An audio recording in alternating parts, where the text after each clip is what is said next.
atakandro lavizao fiainana mandrakizay hoe vakaiky ny lairay laha Jesosy no fiainana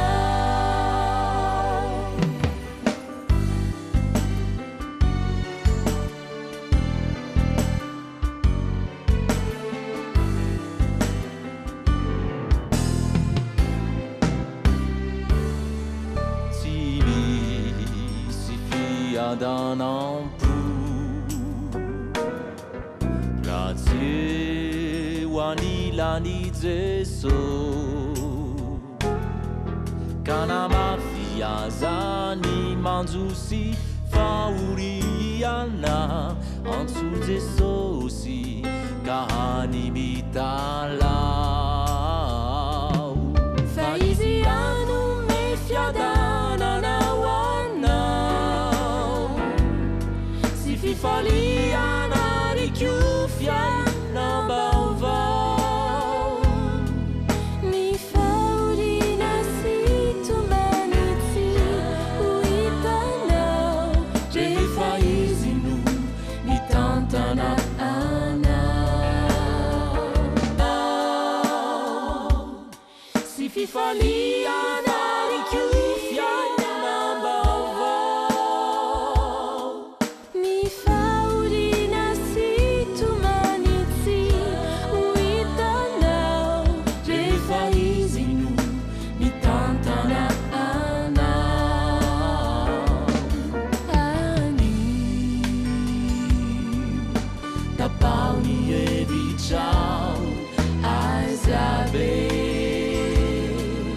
atakandro lavizao fiainana mandrakizay hoe vakaiky ny lairay raha Jesosy no fiainana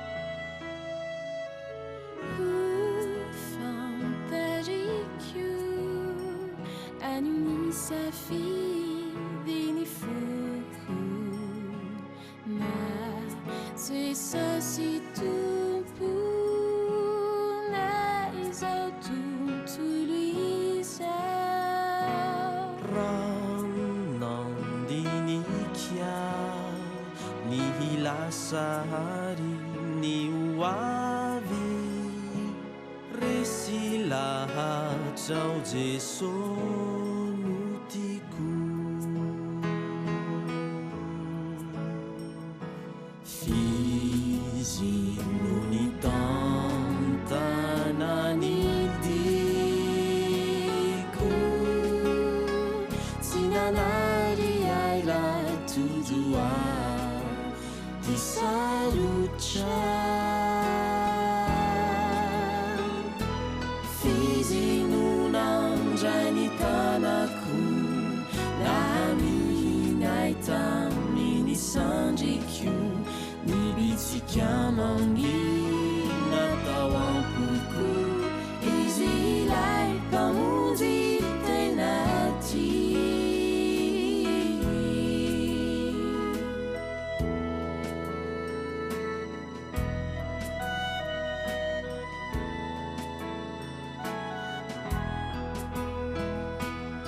Tumnyani zao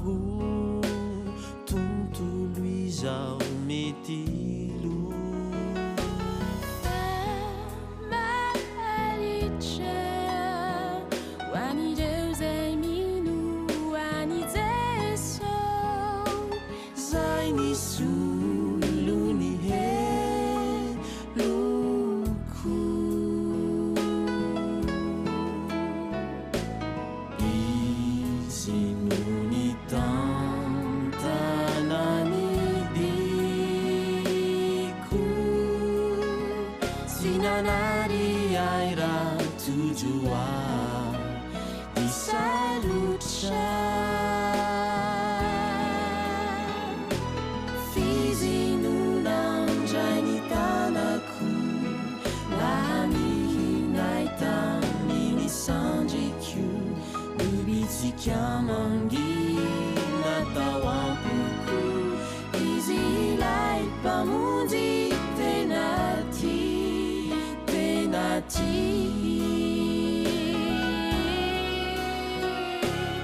izy nony tantanany tiko sy nanary aira tojoa isalutra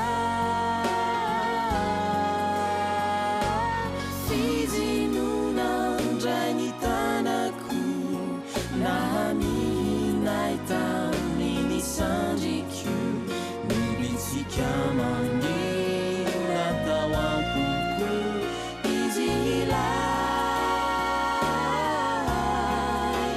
tenati aza matahotra tenati izy ilay namonjana.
Ravantsika rehetra indray tonga amin'ny fianonana ny tenin'Andriamanitra amin'ny ity hariva ity.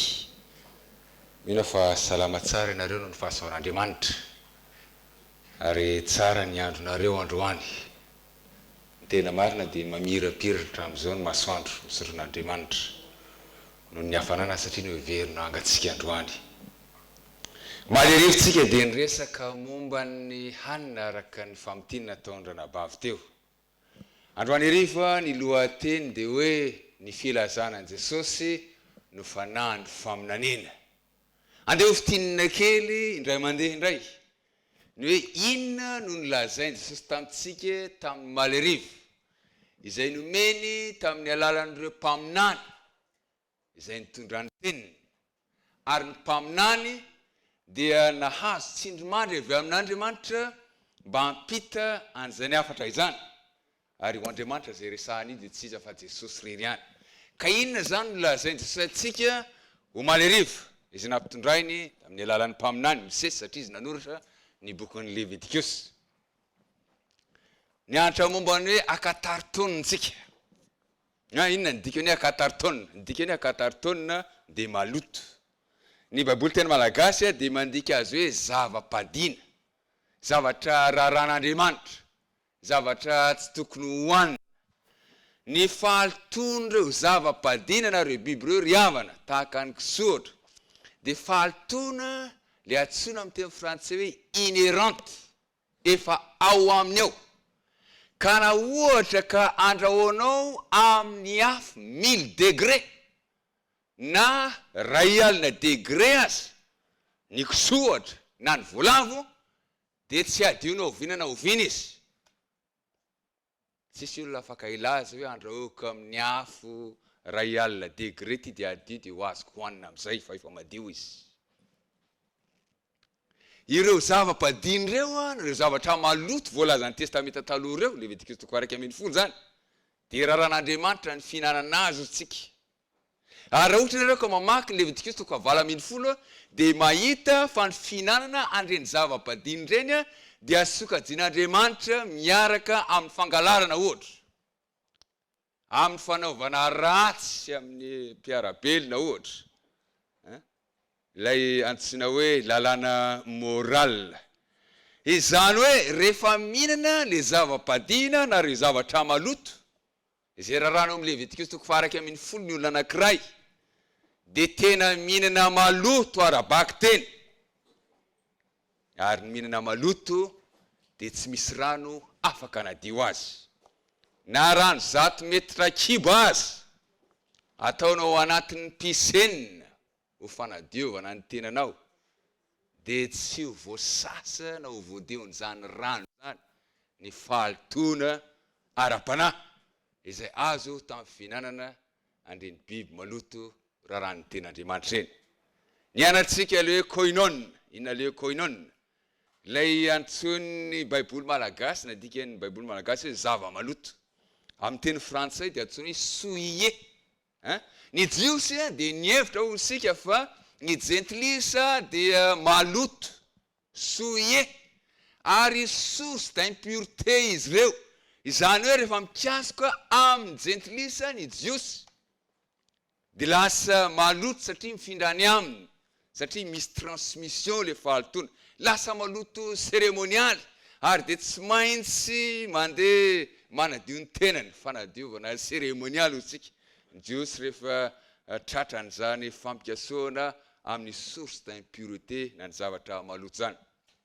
Ao amin'ny testamenta taloha, ny biby maty ho azy,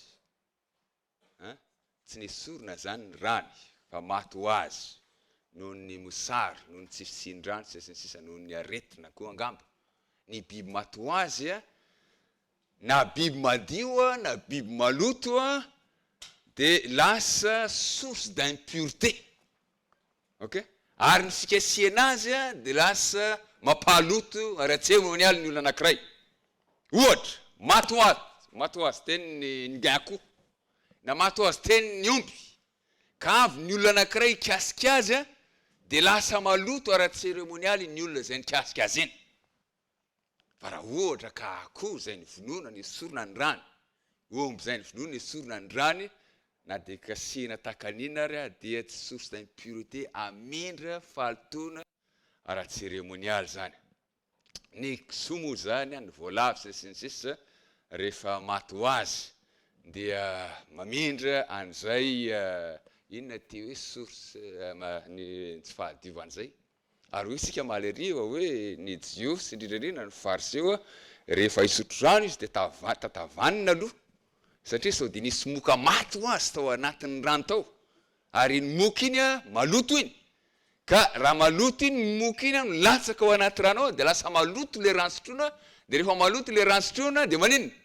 Mampahaloto ara-tseremonialy azy, ka tsy afahany makany amin'ny tempoly hanao fivavahana, ary tsy maintsy manadio ny tenany amin'izany izy. Izay zany le hoe koinona, le fahalitoana ara-tseremonialy ny resaka momba ny hoe lalàna moraly tsika ny fihinanana zava-padina de fantikana lalàna moraly ary ny olona mihinana ny biby maloto zay ndraran'Andriamanitra de lasa maloto moraly fa ny olona zay mikasika zavatra maloto ilay antsoina hoe source d'impurité hotsika dia lasa maloto cérémonialy ary de manao zay sasany fotsiny idiovana de avy eo miverina aminy izany fahadiovana zany hoy isika hatramin'ny ela manao hoe ny lalàna cérémonialy rehefa maty eo amin'ny hazo fijaliany Kristy de naninona foana ary ny ten'Andriamanitra de milaza manao hoe tsy tokony hitandrina an'izany tsontsika fa ny fihinanana andreo biby zay antsoina hoe maloto ao amin'ny testamenta taloha dia raran'ny baiboly hatrao amin'ny testamenta vaovao ary mitohy hatramin'ny andro androany sy ny manaraka raran'ny tenin'Andriamanitra ny fihinanana andreny biby maloto ireny hoy ten'Andriamanitra hoe tempolon'ny tenin'Andriamanitra ny tenantsika masina ho an'i Jehova kaoka tsy ampidirana andreny zavatra izay raran'ny tenin'Andriamanitra na biby maloto ireny dia manana filazana avy amin'ny Jesosy naitsika androany arivo ary resaka akaiky ny amin'ny antsoina hoe fanahin'ny faminaniantsika ny tantara resana voalohany eto de zay hita amin'ny tantara faharotoko faharoapolo momba ny Josafata io avy ny Moabita sy ny Amonita hanafika any Jerosalema ary maro be izy ireo rapoarina amin'ny vahoaka sy ny miaramila ny Joda ary dia natahotra sy nangovotra ity mpanompon'Andriamanitra mpanjaka ny Joda isy antsoina hoe Josafata ary dia nakao amin'ny tempoly hitaraina tamin'i Jehova izy ka nilaza manao hoe enao Jehova ao no Andriamanitra ny olona rehetra hatramin'ny jentilisa azy ary enao no nitondra ny zanak'Israely hoeto amin'ity toerana ity holovana ary enao no nandroaka an'ireo jentilisa tamin'ity toerana ity mba hahafahana monina eto amin'ity toerana ity ary enao no nilaza manao hoe raha manorina fitoerana masina ho ahy ianareo dia onina eo aminareo aho ka indro ny tempolinao ary hoy ianao manao hoe raha tratran'ny fahoriana ny zanak'Israely dia ho avy ka hitaraina amin'i Jehova ao amin'izany tempolo masina zany de hiaino avy any an-danitra ianao ka maly ny fivavaka izy ireo Andriamanitra ho izy indreto ny marobe miaramila fahavalo tonga anafika ary mivadi-po zay matahotra ka aoka Andriamanitra ho mba hiaino amaly ny fivavaka ainao mahafinaritra n'izany ao ny malalisany ary tsy ny mpanjaka rery ihany fa na ny vahoaka ny Joda dia tonga niaraka nitsangana taminy mba hitaraina tamin'i Jehova ary tamin'izay indrindra de nisy rangahy anankiray izay tsy mpaminany tahaka ny fahafantarantsika ny mpaminany fa tamin'io fotoana io indrindra nanomezan'Andriamanitra azy tsindrimandry hivantana any amin'ny Josafata sy ny zanak'Israely na ny Joda nilaza manao hoe aza matahotra azy ianareo fa Andriamanitra no hiady anareo ka hanana ny fandresena anareo eo anoloany zany fahavalo zany dia nahazo hery Josafata tamin'ny alalan'izany teny nentin'ny mpanompon'Andriamanitra tamin'io fotoana nilana azy indrindra ary de hoy Josafata amin'ny andinin'ny faharoapolo ny fomaraina izy niainganakany amin'ny efiteko ary nivoaka izy de nitsangana teo Josafata ka nanao hoe mieno ary Joda ianareo mponina eto Jerosalema ahoana hoy izy mino any Jehova Andriamanitra reo de ho tafatoetra ianareo mino ninona ny mpaminany de ambinina ianareo ny mpaminany resahana eo de ny mpaminany rehetra ao anatin'ny Jesokady zay ary tafiditra ao anatin'izany tiranga zay nahazo tsindrimandry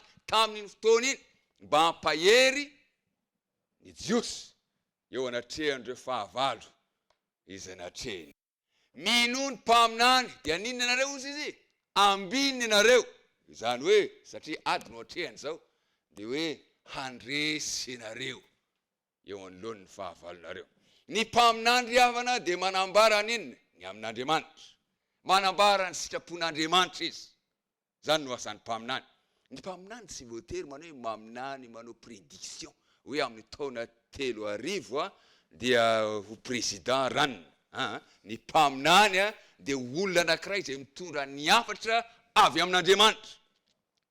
Zay ny hevitry ny mpaminany. Marina fa ao anatiny ny asan'ny mpaminany ihany koa ny hoe milaza zavatra ho avy any aoriana any.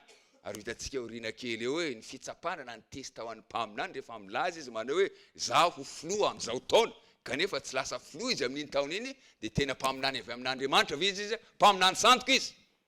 Ny faharoa, ny mpaminany dia manino mamerina ny olona amin'Andriamanitra.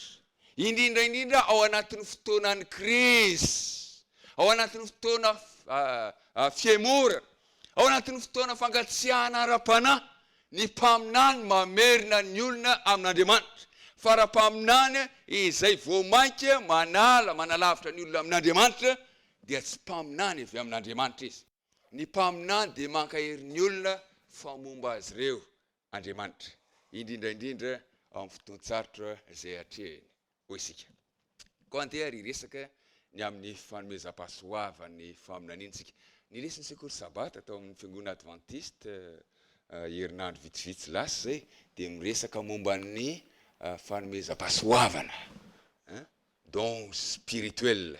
Ary iray amin'ny fanomezam-pahasoavana ny faminaniana.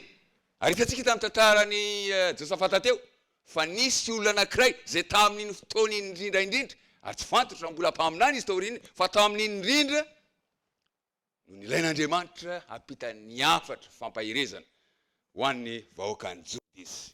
Ao amin'ny Isaia 7:12 dia hoy Isaia mpaminany manao hoe ny fahotanareo ny hevitra mampisaraka anareo amin'Andriamanitra. Misy hevitra, misy fisarahana amin'Andriamanitra sy ny vahoakany. Ka vokatra zay fisarahana zay kanefa te hifandray amin'ny vahoakany Andriamanitra ary havana dia inona nataon'Andriamanitra? Ny antso mpaminany izy mba hampita ny hafatra avy any aminy ho an'ny vahoakany. Io hafatra io dia mety ho fampahirezana io, mety ho fampitandremana io, hoe tandremo hoe, mety ho fananarana io na fantsiana ihany koa, karazany maro, saingy hafatra feno fitiavana avy amin'Andriamanitra. Ny hafatra ny mpaminany dia tsy avy amin'ny tenany, tsy avy amin'ny tenany, fa avy amin'izy, avy amin'Andriamanitra. Mamita tena sy mamitaka ny vahoakan'Andriamanitra izy raha milaza manao hoe hafatra avy amin'Andriamanitra ty kanefa tsy avy amin'Andriamanitra. Ao Petera 2:1-20 dia hoy Petera manao hoe tsy nisy faminaniana avy tamin'ny sitrapon'ny olona tany aloha rehetra. Fa aveza hozy izy avy tamin'Andriamanitra no nitenan'ny olona araka izay nitondrany fanahy masina azy. Ary ny lesitsika voalohany teto dia hoe voasoratra hoe ny soratra rehetra dia nomeny tsindrimandrin'Andriamanitra. Ary zay no ahitantsika azy ao amin'ny tenin'Andriamanitra tahaka ny tantara faharoa 20 momba ny ady ny fanaovan'i Joda tamin'ny Amonita sy ny Moabita teo. Ny mpanoratra ny tantara faharoa zay tsy fantatra hoe iza marina tokoa satria tsy manambara ny teniny izy hoe izy. Fa ny mpanoratra any tantara faharoa dia nahazo ny tsindrimandry avy amin'Andriamanitra mba hanoratra an'izany tantara izany, tantaram-pandresena ho an'ny vahoakan'Andriamanitra. Hitantsika eto zany mpaminany anankiray. Ary io no mpaminany farany ao amin'ny Baiboly, ao amin'ny testamenta vaovao io. Aiza izy teo? Jaona io. Nanoratra ny bokin'ny Apokalipsy na ny Fanambarana. Izy dia nahita fahitana marobe izay lazainy eo amin'ny bokin'ny Apokalipsy. Ary eto ny hitany dia ny hevitra masina indrindra any an-danitra izay misy ny fiaran'ny fanekena. Sokatra ny lanitra ho izy. Ary dia hitako ny fiaran'ny fanekena tany an-danitra. Ary inona ny ao anatin'ny fiaran'ny fanekena ho isika? Ny didy folon'Andriamanitra ao anatin'ny fiaran'ny fanekena. Ka nanim-potena amin'izao fotoan'izao moa dia misy filazana manao hoe nahita ny fiaran'ny fanekena atsy aroa. Ary dia misy arkéology, misy olona izay tonga any dia milaza manao hoe hita tokoa. Ary dia mamoaka boky dia mivarotra dia lasa business ny sasisa. Talohany naharavan'ny tempolin'i Jerosalema ary havana tamin'ny andron'ny Nebokadnezary tamin'ny taon-jato fahenina talohan'ny Kristy. Dia nesoron'Andriamanitra avy eo amin'ny tempoly zay oravan'ny Babiloniana ny fiaran'ny fanekena. Nesoron'Andriamanitra. Ary dia nafenin'Andriamanitra ka tsy hita hatramin'izao. Ny sisa tao amin'ny tempoly dia ravan'ny Babiloniana avokoa. Satria tsy tian'Andriamanitra ho voakasika ny fiaran'ny fanekena masina. Ary misy ramatoa anankiray, zay izy moa no resahantsika Androany arivo. Eleno White no anarana. Dia nilaza izy manao hoe rehefa ho avy eny amin'ny rahon'ny lanitra Kristy, dia amin'izay fotoan'izay no anambaran'Andriamanitra hoe atsy no misy ilay fiaran'ny fanekena raiso. Io izy io. Fa mandra-pahatonga an'izay fotoan'izay dia tsy hita ny fiaran'ny fanekena zay tao amin'ny tempolin'ny Jerosalema. Ijaona tamin'ny farantaona voalohany dia nahita ny tempolin'Andriamanitra nisokatra tany an-danitra riavana, ary nahita ny fiaran'ny fanekena tao anatin'izany tempoly zany, zay mbola ampatsevina ihany, izay manambara fa ny lalàn'Andriamanitra dia maharitra mandrakizay. Io zany izy io tao amin'ny nosy Patmos izy, ary mitana rouleau na boky mioritroritra nga zany eny an-tanana izy, ary manoratra ny fahitana na ny fanambarana izay nomen'Andriamanitra azy. Ary dia ho alefany any amin'ny fiangonana izay hitany ho an'ny fiangonana Efesosy, ny fiangonana Laodikia, ny fiangonana farany zay voalaza ny ten'Andriamanitra eo. Fa zany no atao hoe mpaminany mandray ny afatra avy amin'Andriamanitra amin'ny alalan'ny fahitana, amin'ny alalan'ny nofy, dia manoratra izany ary mampita izany afatra izany amin'ny vahoakan'Andriamanitra. Ny mpaminany amin'ny testamenta taloha dia antsoina hoe navi amin'ny teny fototra Hebreo zany. Ary eo amin'ny Exodosy 7:7 voalohany ka hatramin'ny 2 dia ampiasainy io teny hoe navi io, navi. Hoy Jehovah tamin'ny Mosesy, efa nataoko Andriamanitra ho an'ny Farao ianao. Le Andriamanitra amin'ny Baiboly teny malagasy tena ataony akely. Ary arona rahalanao koa mpaminanao.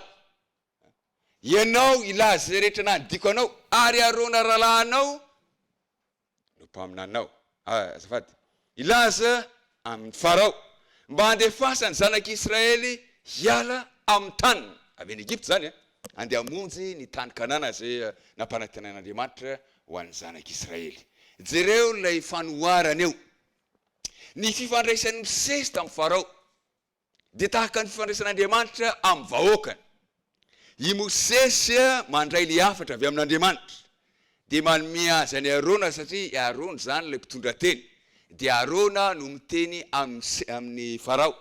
Ilay afatra Arona dia afatra avy amin'ny Mosesy, ary ny afatra ny Mosesy dia afatra avy amin'Andriamanitra. Dia tahaka an'izany koa ny fifandraisan'ny Mosesy sy Arona ary ny vahoakan'Andriamanitra.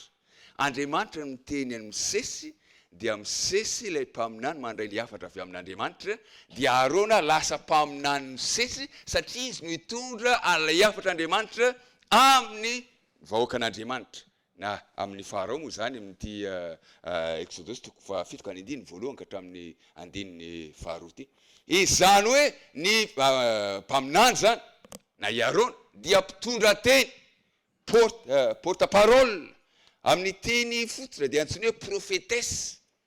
Profeta ny voalaza ny teny frantsay. Io le mpaminany io, izy dia mampita ny tena ny afatr'Andriamanitra amin'ny vahoakany. Zay no atao hoe mpaminany, mampita ny afatr'Andriamanitra amin'ny vahoakany. Ary tsy nijoro tamin'ny tenany tehiry na nanantena manao hoe za mpaminan'Andriamanitra. Izy dia olona zay nanino no tendren'Andriamanitra izy. Hanao izany fitondrana ny ten'Andriamanitra amin'ny vahoakany zany. Raha mamaky ny Amosa 7:7 ianareo, dia hoy izy manao hoe tsy manao nanainona tokoa Jehovah. Raha tsy manina hozy izy, tsy milaza ny heviny ampaminany mpanompona. Andro 7:10 tsika Androany arivo avana malala isany. Andriamanitra manao hoe nisy hazo fijaliana nitsatoka teo Kalvari. Kanefa ihany koa misy afo be, afo ny fahaverezana mandrakizay ho an'ireo zay tsy manaiky, tsy manaraka, tsy makato. Izay ambaran'Andriamanitra amin'ny teniny ary manantona ny Kristy io mpamonjy ny tenany manokana. Andriamanitra tsy andefany ny olona anankiray raha tsy mahalala izy. Fa misy an'izany afobe zany zay tokony antsirana. Ary misy fiainana mandrakizay zay tokony andehanana. Tsy mampitandrina amin'ny alalan'ny mpanompo ny Andriamanitra na ny mpaminany mba ahafahan'ny olona anankiray misafidy mandray ny fanapahan-kevitra ary ny fanapahan-kevitra raisiny dia izy ny tompona andraikitra amin'izay fa tsy Andriamanitra intsony. Tsy manao na inona tokoa Jehova raha tsy milaza ny heviny aminy mpaminany mpanompo. Ny anjara andraikitra na ny fonction mpaminany ao amin'ny tenin'Andriamanitra indrindra ao amin'ny testamenta vaovao. Raha ohatra isika ka mamaky ny lisitry ny fanomezam-pahasoavana ao amin'ny Romana 2:10-11 misy lisitra anankiray eo. Dia ao amin'ny Korintiana 1:2-10 dia misy lisitra anankiray 9 eo. Dia ao amin'ny Efesiana 4:9-10 dia mbola misy lisitra anankiray ny amin'ny fanomezam-pahasoavana avy amin'Andriamanitra fanomezana fahasoavana. Zany hoe gratuit. Tsy nisy mamendrika na hoe nomena an'le rangahy io izy fa mendrika izy tsy riavana fahasoavana. Ary men'Andriamanitra mba hahasoa ny fiangonana ireny fanomezana ireny. Ny reo lisitra reo dia mitanisa ny fanomezam-pahasoavana.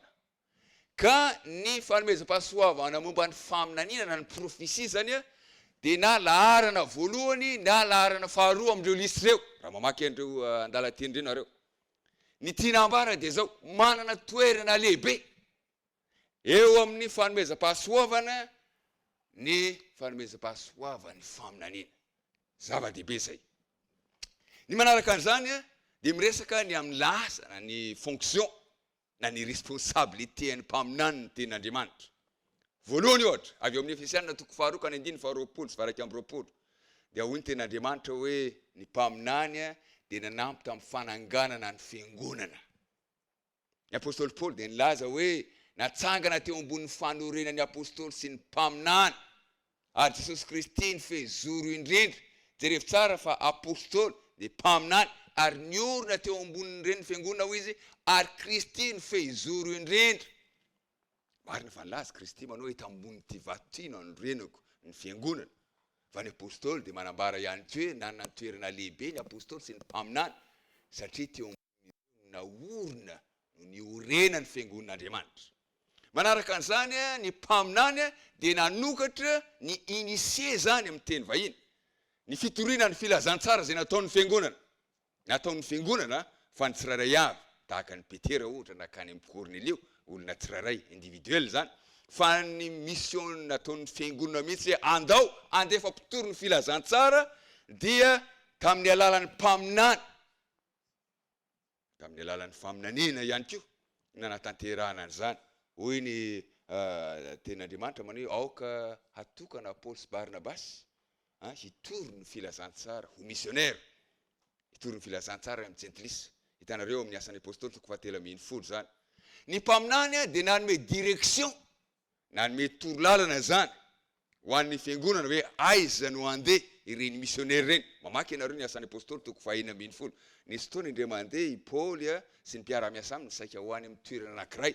Dia hoy ny feon'Andriamanitra tamin'izy ireo manao hoe ary ny tokony andehananareo. Ary ny tokony andehananareo. Ary misy antony zany riavana malala isany. Satria natao hahenony afatra avy amin'Andriamanitra daholo ny indrindraritra kanefa Andriamanitra dia manana ny programa ny torolalana avy aminy makanesa ary anareo ary dia natanteraka an'izany reto mpanompon'Andriamanitra reto. Ny mpaminany dia nanampy tamin'ny fanorenana. Le fanorenana resahana eto dia l'édification. Le édification ny fiangonana. Ao amin'ny Korintiana 1:7-9 izy manao hoe zay naminany dia miteny amin'olona ho fampandrosoana, ho famporisina, ho fampiononana ny fiangonan'Andriamanitra. Miedifie ny fiangonan'Andriamanitra ny mpaminany riavana. Tsy mampizara ny fiangonan'Andriamanitra ny mpaminan'Andriamanitra. Ny mpaminany dia mampiray sy miaro ny fiangonana. Efesiana 4:9-5-10. niaro ny fiangonana. Ny mpaminany dia mampitandrina ny amin'ny zavatsarotra ho avy. Mamaky ianareo amin'ny asan'ny apôstôly toko faha 1 io, dia mamaky koa amin'ny asan'ny apôstôly toko faha 20. Ny asan'ny apôstôly toko faha 1 dia nilaza manao isy misary. Ary tokony hiditra antsetra amin'ny fiangonana ho fanampiana andreo lasina bavy izay ao anatin'izany fahoriana izany. Amin'ny toko faha 2 ka ny 14 dia makany amin'ny toko 10 ka hatramin'ny 14 dia nampitandrina ny Paoly mpaminany. Manao hoe fatorako amin'ity hetry ity ny olona izay ho fatorana amin'izany fatorana zany, higadrany ity ny olona zany, ary dia nitsangana izy araka izay nomeny tsindrimandry nomeny fanahymasina azy, ary dia nanatona ny Paoly izy, dia fatorany tamin'ilay hetry Paoly, ary dia fantatry ny olona tamin'izay hoe hay Paoly ny tiany ambara ny amin'ny hifatotra any Jerosalema. Ary dia tanteraka ny nambarany zany tenin'Andriamanitra izany rehefa namalalisy fa nisamborony Paoly rehefa tonga tany Jerosalema, ary nampidirina an-tranomaizina. Mampitandrina ny amin'ny zavatra ho avy izy, manamafy ny finoana amin'ny fotoana isy ny fifandirana anaty na ny conflit interne ny fiangonana.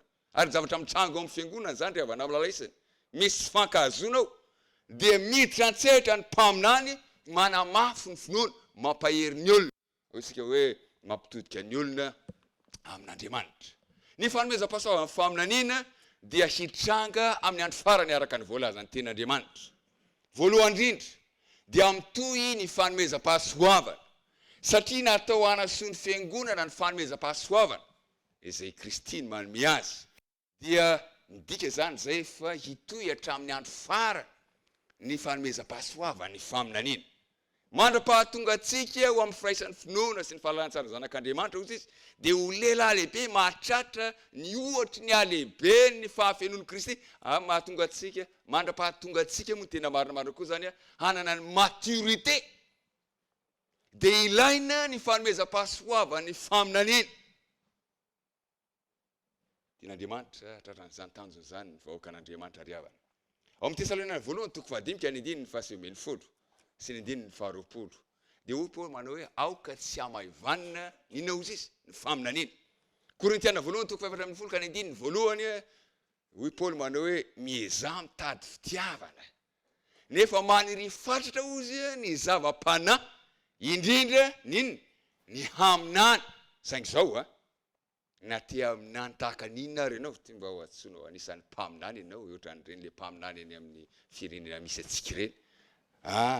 Ny fanomezam-pahasoavana faminaniana dia fanomezam-pahasoavana avy amin'Andriamanitra. Ka raha tian'Andriamanitra ny hanananao fanomezam-pahasoavana faminaniana ho mpaminany Davidson dia ho tanteraka zany. Fa raha ohatra ka tsy ilainy Davidson ny mpaminany satria misy olona hafa izay omen'Andriamanitra n'izany fanomezam-pahasoavana zany, dia aoka isaoran'Andriamanitra rehefa namalalisana. Maniry fatratra hoy izy ny zava-panahy, indrindra ny anina ny haminany ho an'ny fiangonan'Andriamanitra. Ny mpaminany tao aorian'ny vaninandron'ny apôstôly dia misy zavatra maro ambara eo. Nomena aja tao aorian'ny taonjato vitsivitsy tao aorian'ny andron'ny apôstôly, mialatsiny fa nisy zavatra tsy feny eo rinao. Voalaza fa hatramin'ny taonjato fahatelo riavana amin'izao tantara ny fiangonana kristiana zao, dia mbola nisy mpaminany kristiana ary nahajain'ny olona ireny mpaminany ireny. Saingy zao noho ny fisian'ny mpaminany sandoka dia lasa ny avery ny androtongana ny hiaja ny mpaminany, lasa nisy ny fihaimorana. Nisy mpaminany sandoka ho isika. Ary ina nytaony mpaminany sandoka? Ireny dia nitory afatra tsy avy amin'Andriamanitra akory, dia nitarika ny fahaverezan'ny fatokina tamin'ny fanomezam-pahasoavana faminaniana hatramin'ny taonjato fahatelo, dia mbola nisy mpaminany tao amin'ny fiangonan'Andriamanitra. Ny fanomezam-pahasoavana faminaniana mialohan'ny fiavian'i Kristy. Hoy Kristy ao Matteo 4:20 ka ny 10 faraka amin'ny 10 sy 4:20. Isy mpaminany sandoka ho izy, hitsangana dia hamitaka ny olona rehetra, ary na ny olom-boafidy azy dia mety ho voafitany. Ary zany fisian'ny mpaminany santoko zany a dia iray amin'ireo famantarana fa akaiky ny fiavian'i Kristy. Raha ohatra Kristy milaza manao izy mpaminany santoko, dia midika ange zany fa izy mpaminany santoko e, tsy zay ve ry havana malalisana?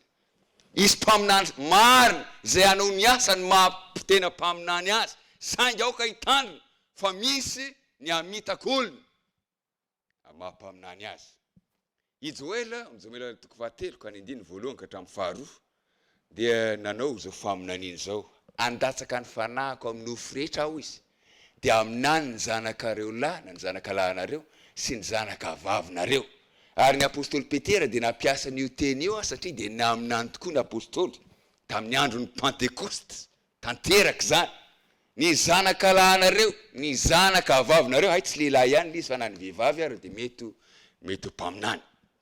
Isika dia niresaka ny amin'ny fanomezam-pahasoavan'ny faminaniana ao amin'ny fiangonan'Andriamanitra.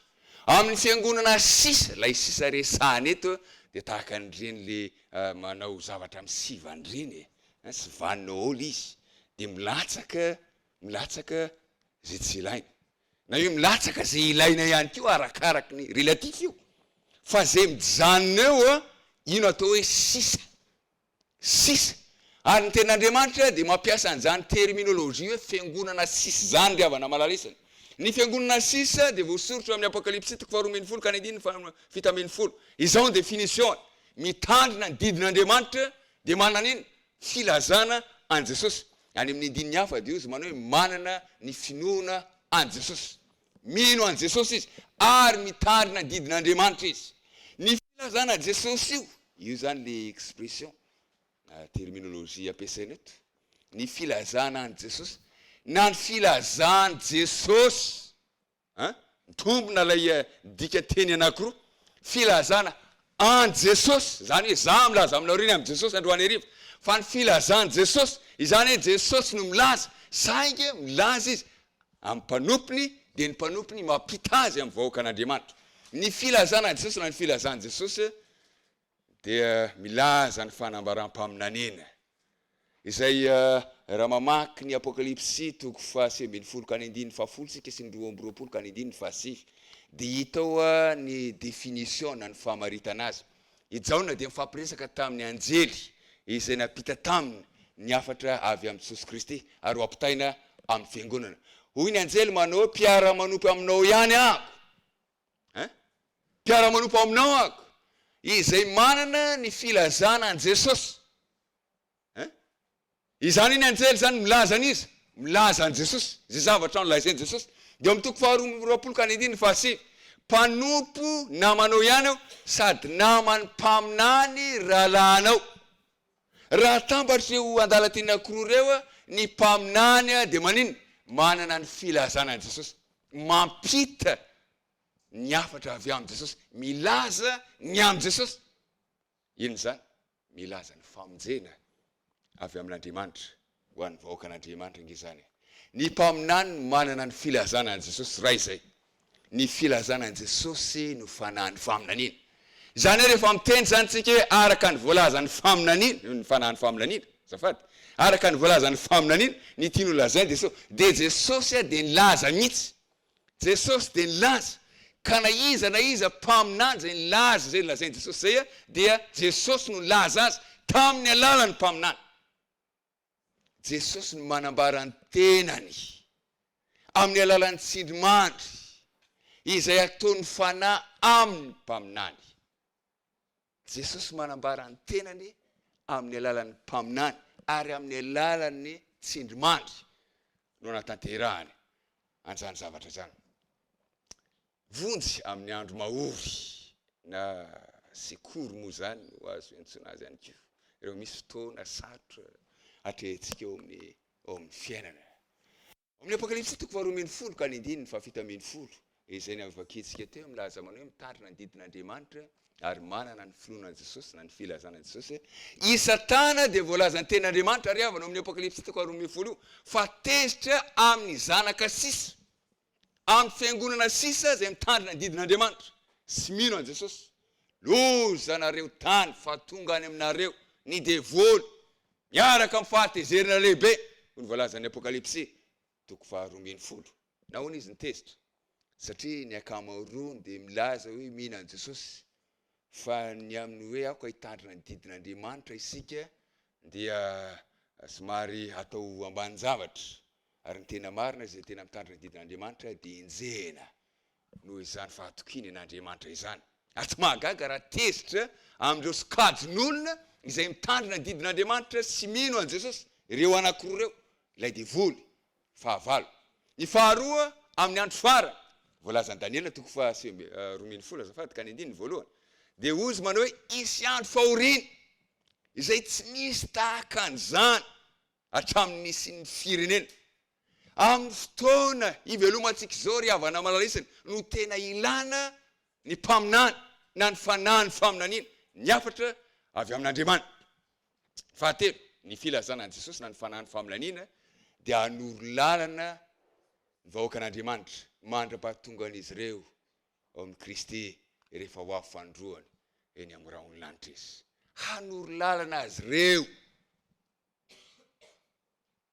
zava-dehibe izay tsy hitondra azy ireo ho any amin'ny fahaverezana izy fa hitondra azy ireo ho amin'ny fiainana mandrakizay ao amin'ny ten'Andriamanitra dia misy mpaminany tsy nanoratra ao amin'ny ten'Andriamanitra dia misy mpaminany nanoratra kanefa ny zavatra nosoratany dia tsy ao amin'ny baiboly ohatra ny mpaminany zay tsy voarakitra ao amin'ny baiboly ny fanambarana hitanarinareo Natana, Rigada, ry Asafa, ry Obeda zany ry Simeony zany amin'ny testamenta taloha zany ry Jaona mpanao batisa Jaona mpanao batisa ngeka mpaminany nareo mahita amin'ny ten'Andriamanitra amin'ny filazantsara nosoratany Jaona mpanao batisa mpaminany Jaona fa tsy nanoratra ary rehefa tsy nanoratra izy tsy mahagaga raha tsy hita amin'ny soratra masina izay nosoratany misy koa ny mpaminany zay nanoratra fa tsy hita amin'ny soratra masina tsy voarakitra amin'ny soratra masina ny zavatra nosoratany ohatra amin'ny tantara faharoa toko 7 ka ny andininy fa 7 ahoana ozy izy tantaran'ny Salomona sisa na ny voalohana na ny farany tsy eo voasoratra fa zany eo boky natanam-paminany ao bokin'iza hoe boky natanam-paminany mahita an'izany boky zany ve nareo amin'ny ten'Andriamanitra hay nanoratra kay inatanana mpaminany faminaniny Aia Silonita sy ny fahitanido pahita mpaminany ange zany ry havana malalisany aiza misy zany hoe boky ny Aia na boky ny Silonita na boky ny Ido zany eo amin'ny ten'Andriamanitra tsy misy an'izany eo fa ireny dia mpaminany nanoratra kanefa ny zavatra nosoratany dia tsy hita tsy voarakitra ao amin'ny ten'Andriamanitra ary misy antony matoa hoe Andriamanitra manao hoe tsy ilaina ny avoarakitra an'izany ao amin'ny ten'Andriamanitra ao amin'ny Kolosiana toko 4 ka ny 9 hoy Paul mantsy ny vahoaka an'Andriamanitra tany Kolosy rehefa voavaky ty aminareo ty epistily zany hoe Kolosiana zany io resany io eo amin'ny testamenta vaovao Kolosiana dia ahoana ozy izy aso vakina any amin'ny fiangonan'ny Laodikia nana tombontso manokana zay namangy fiangonana Laodikia le toerana hoe teto nisy ny fiangonana Laodikia tsotsony le fiangonana amin'izao fotoana izao ho an'ny fiangonana any Laodikia fiangonana fahafito amin'ny bokin'ny apokalipsy io dia ahoana hoy Paul vakinareo koa izay avy any amin'ny Laodikiana hay Paul koa kaya nanoratra epistily ho an'izy ho an'ny Laodikia fanganareo nga mahita amin'ny tenin'Andriamanitra manao epistily ho an'ny Laodikia sa misy zany eo apokryphe zany ino moa zany tsy ara-baiboly zany ny epistily ho an'ny Kolosiana no ao fa tsy misy epistily ho an'ny Laodikia ao ry havana malalisany ny tena izao misy boky nosoratan'ny mpaminan'Andriamanitra ao amin'ny testamenta taloha sy testamenta vaovao kanefa tsy voarakitra ao amin'ny baiboly ary ny akoatran'ireo dia misy hafa ihany koa saingy tsy manam-potoana anambarana zany tsika androany hariva satria ho lava ny resaka ny afatra izy ireo na ny mpaminany zany na dia tsy nanoratra ary izy ary na nanoratra ary izy fa tsy ao amin'ny ten'Andriamanitra tsy voarakitra amin'ny ten'Andriamanitra ny afatra zay nomeny dia zao ny afatra nomeny dia tsy mifanohitra amin'izay nambara ny mpaminany teo aloha ary tsy mifanohitra amin'izay ambaran'ny mpaminany teorina. Asika ampiasaina ny teny manao hoe mifameno, manizingizina, manambara mampifototra bebe koa, fa tsy mifanohatra e. Zava-dehibe zay. Iresaka ny amin'ny fitsapana na ny test amin'ny fanomezam-pahasoavan'ny faminaniantsika. Misy anarana anankiray hitanareo. Izy dia milaza azy ho mpaminany. Ary dia izy manao hoe iray amin'ny fomba identifiena na hitsapana hoe mpaminany anankiray dia tokony mahay teny hébreu izy. Fa raha tsy mahay teny hébreu iny olona anankiray iny dia tsy mpaminany izy zany. Ary izy izay milaza ny teny mpaminany dia hoe mahay miteny hébreu zany izy. Ary izy ilay milaza hoe taranaka jiosy ny vahoaka malagasy. Ankoatran'izay ny mpandinika tantara ihany koa moa miteny an'izay. Mety misy mamarina azy ny zavatra lazaina tahaka an'izany ry havana malalaisana. Za zany mahay teny kely hoe navi teo, le navi mantsy teny hébreu, dia asa zany na mpaminany na tsy mpaminany. Na dia anankiray iny fotsiny ny teny haiko. Shalom! Io hoetsika malagasy salam! Salam nareo e! Teny hébreu ange zany shalom zany. Salam! Asika na mpaminany fa mahay teny hébreu kely tsika. Farafakeliny. Zany hoe normal zany le filazana manao hoe misy testa na fitsapana ho an'ny olona zay milaza ny teny no mpaminany. Ny tenin'Andriamanitra dia mampitandrina ary avana. Izy manao hoe fantako, Tesalônika voalohany toko 5:7-20.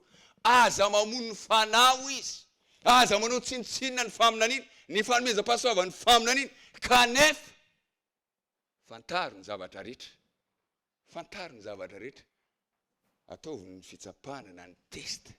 Hoe tena avy amin'Andriamanitra tokoa ve izany faminaniana, na ny filazana fa mpaminany ny olona anankiray dia azony izay tsara, fa fadio ny fanao ratsy rehetra.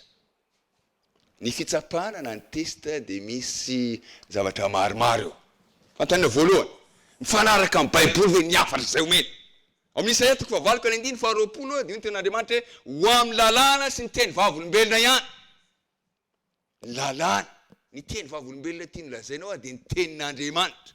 Raha milaza ny tenin'Andriamanitra hoe sabata ny andro fahafito andro fivavahana ary milaza ny mpaminany anankiray milaza hoe alahady zao, dia mpaminany sandoka izy araka ny voalaza ny tenin'Andriamanitra ry havana malalaisana. Raha milaza ny tenin'Andriamanitra hoe maty Jesosy ary ny andro manaraka an'iny dia atao apasana izy, ary ny andro manaraka an'iny dia nitsangana tamaty izy, ka raha misy olona anankiray milaza hoe alarobia izy ny maty ry havana, dia tsy mpaminany araka ny voalaza ny tenin'Andriamanitra izy. Araka ny lalàna sy ny teny vavolombelona ny tenin'Andriamanitra ihany. Fa raha tsy miteny arak'izany izy ny voalaza ny tenin'Andriamanitra dia tsy posahany fahazavany mazava izy. Tanteraka ve ny faminaniana na ny prédiction lazay. Ary hitanareo amin'ny Deutéronomie 20:1-20 ary ny Jérémie 20:20-21. Raha milaza zavatra ohatran'izao izy, kanefa tsy mitrangy ny zavatra iny, ary mahagaga fa mbola manaraka azy ihany ny olona ry havana malalaisana. Lalina ihany ange izany zavatra izany. Tanteraka ve ny faminaniana? Raha tsy tanteraka ny faminaniana dia tokony anontany teny tsika manao hoe tena avy amin'Andriamanitra marina ve izany sa sao dia mba sandoka e. Ekeny sy asehony ve nahatonga nofo an'i Kristy? Ao amin'ny Jaona voalohany toko 5:1 ka hatramin'ny 2:1.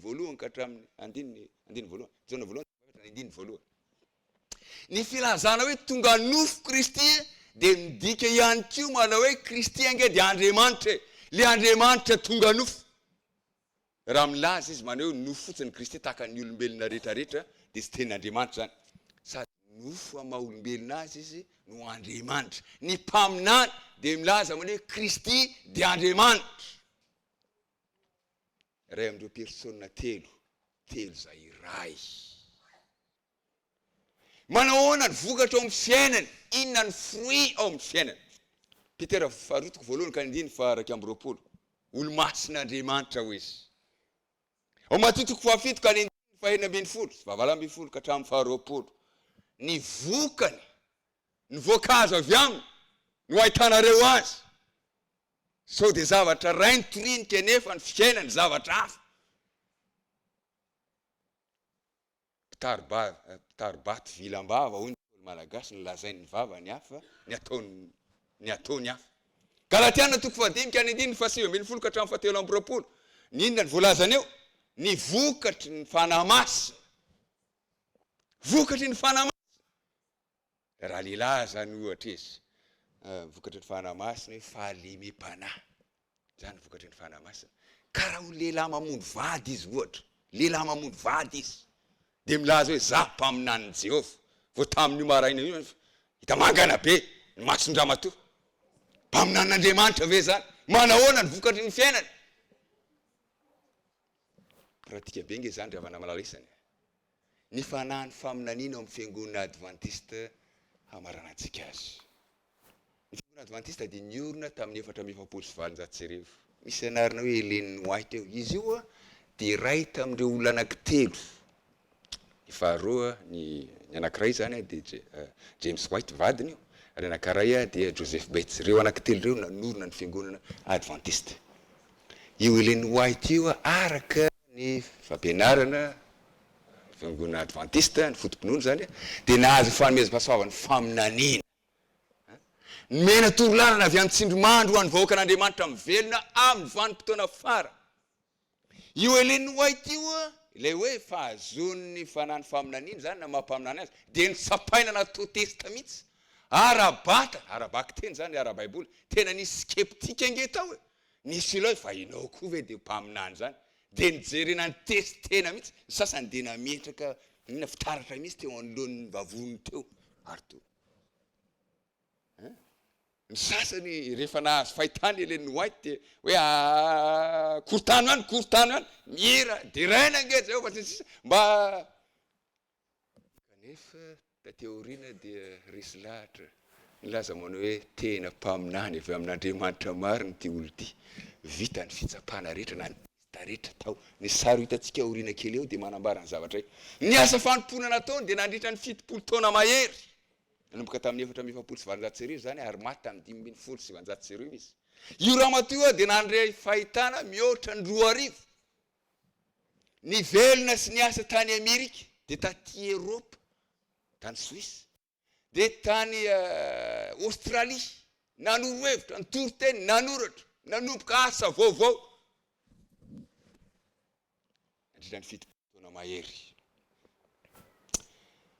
rehefa nampiarina taminy ny amin'ny hoe testany fanomezam-pahasoavana dia hita fa mifanaraka amin'ny baiboly izay nisoratany mifanaraka amin'ny tenin'Andriamanitra raha ohatra ka misy soratra hanohany amin'ny Ellen White manao hoe alahady no andro fivavahany zao rehefa mahita an'izay soratra zay aho dia tsy hino azy intsony hoe nahazo ny fanomezam-pahasoavany ny faminaniana marina ny faminaniana nomena azy ka nambarana ohatra fotsiny reto resahany reto fa be dia be ny fisondrotan'ny spiritualisme moderne ny fisandratany spiritualisme moderne ny fiatsoana veltsy ny sisa sy ny sisa voasoratra Ellen White tamin'ny fotoana ny ainany Ellen White nge mbola tsy nitranga zany amin'izao fotoana zao dia tena maneran-tany zany ny fiara-miasa akaiky amin'ny protestanta sy ny katolika atsika moa fa tamin'ny andron'ny Ellen White ny protestanta mandre an'izany hoe katolika zany avy hatrany dia mitsangana ny volony tsy te andre an'izany hoe katolika zany izy fotoana taty aoriana lasa nanendry inona ambassador katolika hipetraka any États-Unis fiangonana ary neken firenena amerikana firenena protestanta nge ny firenena amerikana revana malalaisany tsy marina moa zany ary Ellen White dia nilazany zany manao hoe ho avy ny fotoana izay isiny fiara-miasa akaiky ary zareo mihitsy milaza hoe lasa boussole morale tokony arahana be andraikitra nanolohan'ny fiangonana dia ny fiangonana katolika zany prédiction faminaniana amin'ny zavatra ho avy izay nambarany Ellen White zany izy dia manaiky ny fahatongavany Kristy aranofo hitanareo zany amin'le boky hoe ny dio amin'ny Kristy ohatra hoe ny fitiavana mandresy nilaza manao hoe Kristy dia tonga olombelona kanefa sady Andriamanitra ny vokatra na ny influence andreny zavatra ny soratandreny ny boky mihoatra ny 20 trakta mihoatra andronjato, ny lahatsoratra mihoatra ny 970, ny toritely sisisa mihoatra ny 900 am'izao fotoana zao de mihoatra ny 20 tapitrisa 20 millions ny membre vita batisa ao amin'ny fiangonana adventiste maneran-tany, vokatry ny taridalana avy amin'izany mpanompon'Andriamanitra zany. Hatrany Madagasikara avy misy université adventiste am'izao fotoana zao. Zany inge anisan'ny influence avy amin'ny Elenoity zany. Ny hôpitaly, ny trano famoaham-boky, manerana an'izao tontolo zao. Ny fiangonana adventiste dia azo antsoina hoe fiangonana katolika ihany koa. Katolika amin'ny sansa hoe manerana an'izao tontolo zao. Isary izany Ellen White mandray fahitana izy am'izao fotoana zao. Amin'ny tiakavanan'ity izy dia efa mandroso ny taonany. Indro Ellen White tao anatin'ny fanompopovana tamin'ny 1845 no nitrangy ty zavatra ty. Andray ny fahitana izy. Voninahitra ny eo an'Andriamanitra amin'ny akapobeny dia manomboka amin'izay ny fahitana. Voninahitra ny eo an'Andriamanitra dia nitsangana izy mandray ny fahitana izy eo. Niteste amin'izay retolo reto zany le olona tsy mino reto zareo nge zato ataony mamingavinga amin'ny tantaran'ny fiangonana dia hita zany riavana. Fa anisan'ny resilahatra izy rehefa taorina an'izay manao hoe tena avy amin'Andriamanitra ty. Jereo nge ty rangahy ty miteste nge le rangahy io hoe manahoana marina moa zany olona zany. Ino io ampelantanan'io ramatokely io ravana malalisany. Baiboly fantatro hoe 5 kilô io baiboly io. 7 kilô io. Baiboly 7 kilô mena azy ny baiboly, raisy ny baiboly. Ary vakio ny baiboly, ary dia manomboka mamaky ny baiboly izy. Ny vakiny teo amin'ny baiboly, tsy mijery izy. Ao amin'izao boky zao, ao amin'ny toko zao, ao amin'ny andininy zao, tsy mijery. Ary dia mijereny verifie le rangahy ty, ary marina zany lazain'le ramatoa zany. Kanefa izy tsy mijery akory. Ary fantatreo nandritra ny adiny firy mitazona an'io baiboly io. Nandritra ny atsasakadiny ry havana malaitra. Nareo lehilahy reo, tazony zavatra 7 kilô mandritra ny atsasakadiny ohatran'izao. Raha mahavita an'izany nareo. Tena hita mihitsy hoe hery avy amin'Andriamanitra no avy tany ty mpanompon'Andriamanitra ty ny zavatra tahaka an'izany. Mba fantatrareo moa fa ty 3 ange le ramatoa ny janany nianatra. Ary dia ny 3 namany dia tsy afaka nandeha nianatra ty 3. Atao mijanona ty 3 ianareo tanora reo. Ny zanakareo ray aman-dreny dia asaovy manoratra boky 20. Atao mijanona T3 dia asaovy manoratra boky 20. Ahitana azy raha ohatra ka zay test zay ry havana malalisa. Za mino fa tena nahazo ny fanomezam-pahasoavana ny faminaniana ty ramatoa ty. Ny fanahy faminaniana sy ny baiboly. Ny baiboly ho izy no standara ambony indrindra. Isika tsy mivavaka amin'ny Ellen White. Ary isika dia milaza manao hoe ny baiboly ny standard. Ary Ellen White inge dia nilaza an'izany. Je vous recommande ce livre. Ny baiboly ity ho izy. Ity ny tenin'Andriamanitra. Ny soratanany dia guide na taridalana amin'ny fandalina ny soratra masina. Hoy izy manao hoe natao tsirambina hoy izy ny voalazany baiboly. Natao tsirambina. Ka noho izany dia nomeny tompo fahazavana kely aho hitondra ny olona ho amin'inona? Fahazavana lehibe. Ina le fahazavana lehibe? Ny baiboly. Ary ina le fahazavana kely? Ny boky ny soratana. Marina tokoa zany fandrandray sarotra ny mamaky ny tenin'Andriamanitra io. Ary na izara dia nandinika ny soratra masina nandalina tamin'ny fianarana izay nataoko. Fa rehefa manomana toritely, rehefa manomana artikla ho soratana ho prezantena dia inona nataoko ianareo? Lasa makao amin'ny soratanany Ellen White gaga mihitsy fa taizany nahafantaran'le ramatoa ty an'izany rehetrarehetra zany. Nga izy io théologiana, nana doctorat en théologie nga io sa ina ny diplômany io? T3 io ramatoa io ry havana malalisany. T3 io. Hoy izy manao hoe ny boky ny soratanako dia taridalana, guide amin'ny fandalina ny soratra masina. Io dia fanampina, guide ihany koa amin'ny fahazona compréhension soratra masina. Efa resaka momba an'izay ako. Ny commentaire ny Ellen White, ny zavatra resany. Ny doctrine fondamentale adventiste ny 7 iray amindreo fanomezam-pahasoavana ny fanahy masina ny faminaniana. Io dia marika re ahafantarana fiangonana farany ary nisy tamin'ny asa fanompoana ataony Ellen White ho izy. amampanompo avy mitopo azy ny voasorany dia toy ny lavadrany mpahamarinana mitoy sady misy fahefana ho an'ny fiangonana, misy fahefana, manana autorité, manome fampaherizana toromarika torolalina fanitsinan'ny fiangonana. Ny baiboly ny standard hoy ny doctrine fondamentale adventiste, standard hitsapana ny fampianarana sy ny fanandramana rehetra. Hoy ny mpanompon'Andriamanitra hoe aoka hatoky ny mpaminany, na ino ny mpaminany dia ho ambinina ianareo. Andriamanitra ny hitantsika rehetra. Amen.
andriamanitro mila ny fitarianao atranitrany zay amin'ny dy ara-panahy zay ataonay hoe eo aminao mandritra ny mandrakizay misaotra anao satria tsy namela ny fiangonanao irery anao fa nandefa mpanomponao ny mpaminany fahizany mba hiteny aminay ny afatra avy aminao hanoro lalana hanoro hevitra hanitsy ny fiangonana ihany koa ampio zay mba hankatoy ny teninao mandrakariva ampio zay handalina ny teninao ary hanana fahavononana hanokatra zay voalaza ny fanahy ny faminaniana mba hanana fahazavana bebe koa amin'ny fahalalana ny teninao indrindraindrindra izay teny sarotra ao anatin'izany soratra masina izany taio ny fiangonanao aoka izay hino aoka izay ankasitraka ny asan'ireo vahoakanao izay nitondra an'izany teny avy aminao zany misaotra tompo satria tianay ianao ary momba anay ianao raha hiala amin'ity toerana ity zahay ary hitondra anay eto indray raha ampitsarivo mba hiaino hamarana izao conférence isakariva izao amin'ny anaran'i Jesosy no angatana izany vavaka izany amen.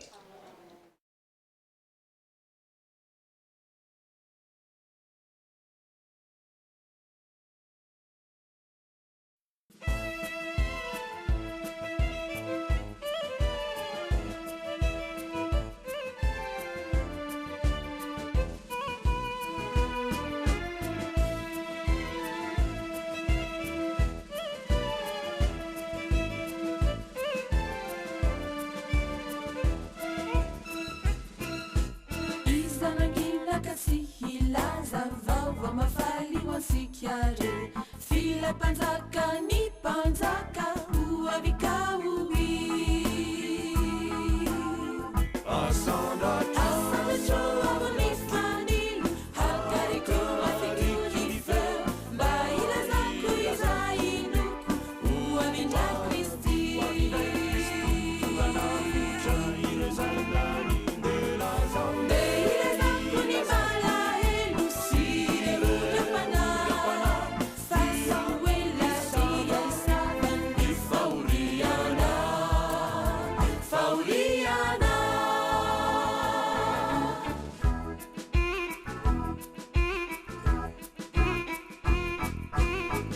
never